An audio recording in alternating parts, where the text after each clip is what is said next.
This episode we have Travis Pastrana's 2018 Motocross Nations Suzuki RM250.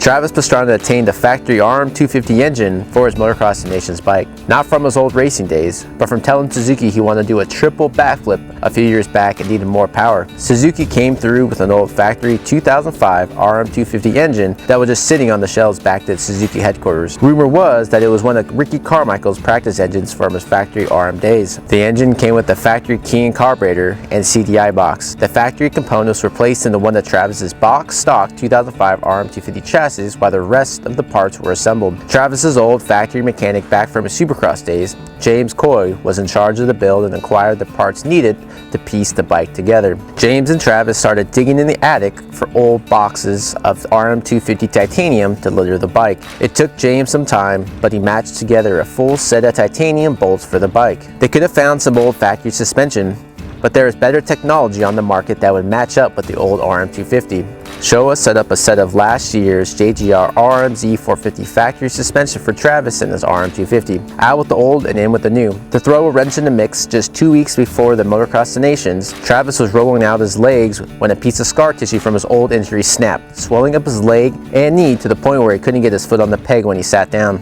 James found the tallest C-phone he could and moved the titanium Pro Peg foot pegs back and down 10 millimeters. The day of the race, he can barely put his foot on the peg. During the race, he broke the factory engine in the first moto, and we thought the test was over before it even started. After Motocross the Nation was concluded, the factory RM250 was on the road to California with James to meet up with the MXA wrecking crew. James told us Suzuki had the factory parts to piece it together so the test can go on.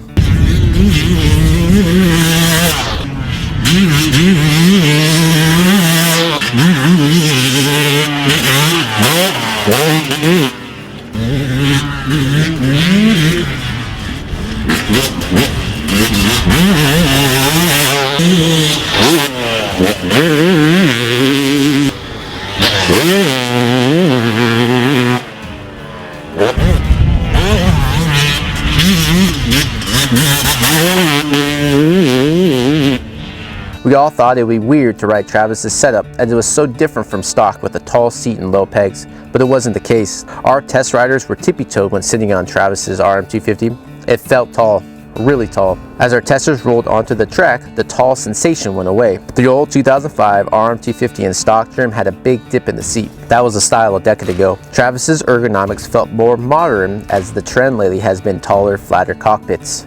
The factory-tuned Showa components were balanced as our testers were right around Travis's 185-pound frame. The suspension tracked the ground especially well and absorbed anything that came in its way. The factory engine sang the perfect tune as the throttle cracked open.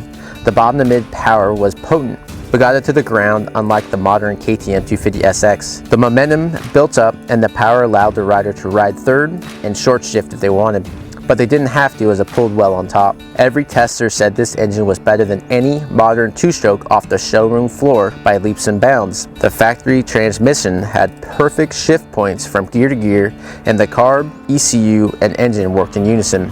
The bike was perfect, save for one peculiar setup feature of Travis's. The front brake is so touchy that it will throw you over the bars with a gentle tap the lever. It is a light switch and riders found it hard to cope with. But James said that it has been Travis's one thing that he must have setup-wise since his factory days.